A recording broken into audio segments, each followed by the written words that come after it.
Hey there everybody, James here, and today we are back with another installment of our Watch Basics series, and today I'm really excited because this is such a fun topic. We are going to be talking about guilloche and different styles of guilloche that you will encounter out there in the watch world. So go ahead and like the video, comment your thoughts below, and subscribe, and let's jump into guilloche. So first, let's talk about what that actually means. So guilloche is a decorative technique used in watchmaking to create usually small and repetitive patterns on a dial.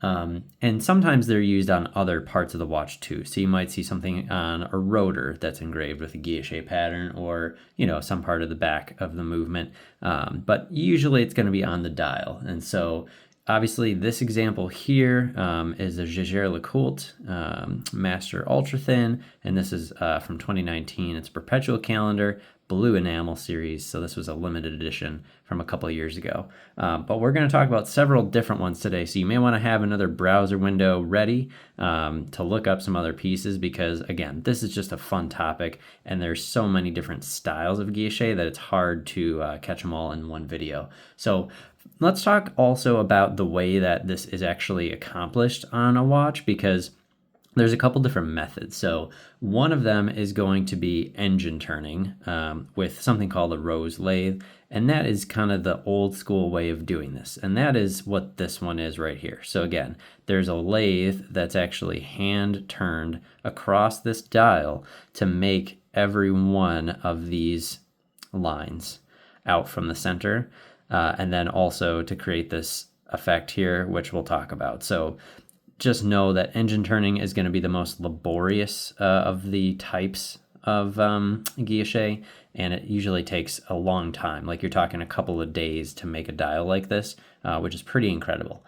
Then you have CNC engraving. So obviously with machines and automation, there's a lot that can be done there. So another way to do this is to program it into a machine. And there are different things that you'll see on a CNC engraved guilloche dial, for instance, than what you would see on something like this that is truly engine turned.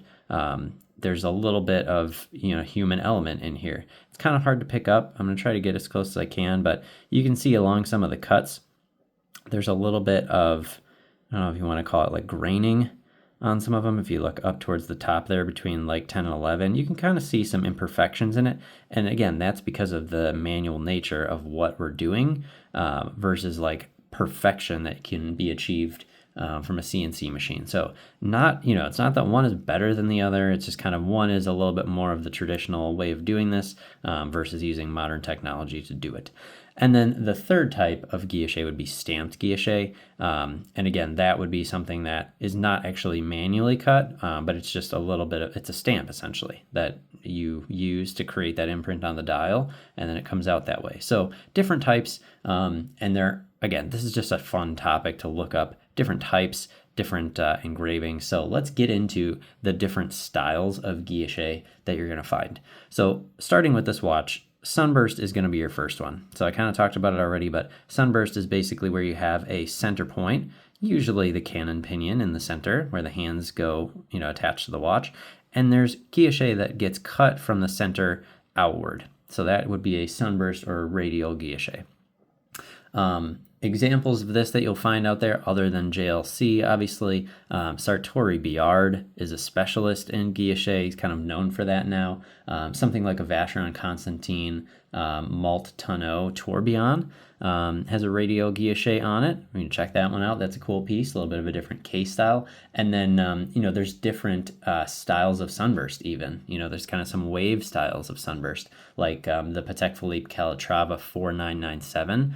Really, really like those dials, and very, very cool style of guilloche there. So Sunburst is one.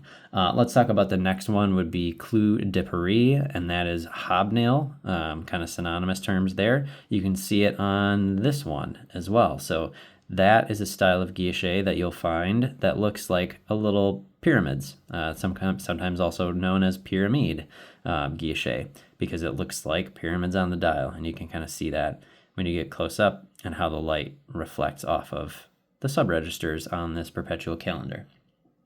So other well-known examples of this would be something like a Girard-Perregaux Laureato. That has been a really popular watch in recent years with a beautiful hobnail dial. Or something a little bit more hand done would be like a Breguet 7137.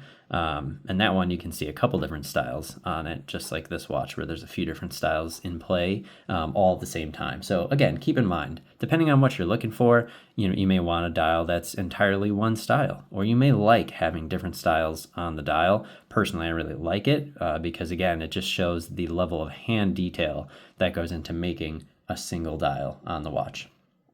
What other styles do we have? Another one would be like a checkered style, or what's sometimes called a basket weave pattern. Example of this would be something like the Patek Philippe 5930 salmon dial, where it's kind of an alternating, almost like a checkered pattern.